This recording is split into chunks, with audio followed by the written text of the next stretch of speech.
I'm John Hinkle, the senior pastor of First Presbyterian Church here in downtown Murfreesboro on the corner of College and Spring. This is your Saturday morning preview of Sunday morning sermon. We find ourselves now on the third Sunday of Lent as we continue to explore what it means for those who've heard Jesus call us by name into the world to live an invitational life. And an invitational life is to invite someone in kind of theological terms to be grafted into the body of Christ. What does it mean to be part of the body of Christ? Now, the invitational life, as I've already said, doesn't necessarily mean that we're inviting people to come and join our church by membership or come even worship with us, but it is to share the good news of the gospel with an individual, whether that's taking out to get a cup of coffee or be in a conversation with someone who's struggling.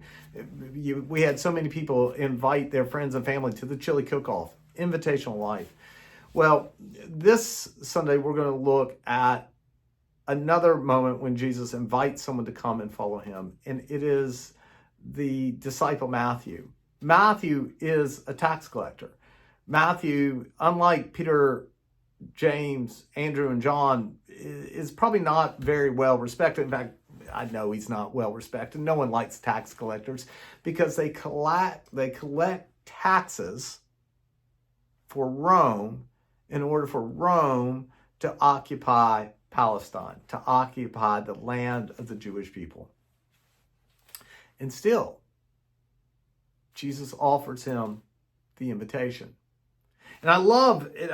There's this great line that, right after the invitation, we read that Jesus has dinner with Matthew. And the Pharisees hear about this. They're appalled by this, by the way. And they come and they protest this. It's like a picket line. And they say to the disciples, "Why does your master eat with sinners and tax collectors like Matthew?" Jesus hears this and he says to the Pharisees, "Listen, it's not the healthy you need a doctor, it's the sick." And then he says, "Go and tell me what it means that I desire mercy and not sacrifices. I desire that you acknowledge God."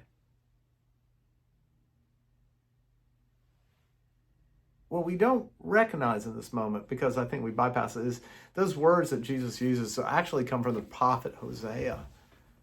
And Matthew's taking this all in. He's just been given an invitation to do something no one has ever asked him to do, which is be part of my life. I think as we look at an invitational life, as we've talked about in the past 2 Sundays, is that there are all these questions that the people we're inviting will have. To what? And why? And where? And with whom? But I think where we really are able to answer those questions is when we think about the time we ourselves answered the invitation. The best way to answer someone's question about why they should be grafted into the body of Christ is because you were grafted into the body of Christ. So that's what we're going to explore this Sunday, on the third Sunday of Lent. I look forward to being with you. It's the first Sunday of the month, and so we'll celebrate communion together, talk about an invitation